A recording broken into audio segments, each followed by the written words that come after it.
They're in your hand. Okay. My stomach hurts. What? What's wrong?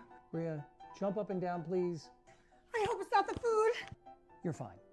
And when was the last time you pooped? I plead the fifth.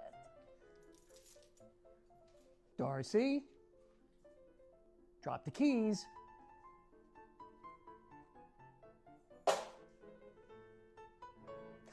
102.4? That's brain damage territory! Oh my god!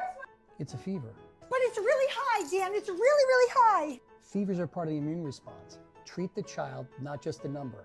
A high fever doesn't always mean a trip to the ER.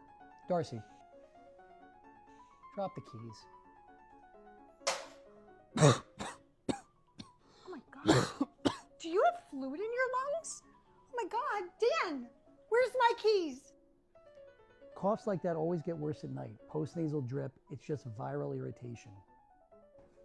So he's not choking? No, he just needs tea with a lot of honey in it. Darcy, drop the keys.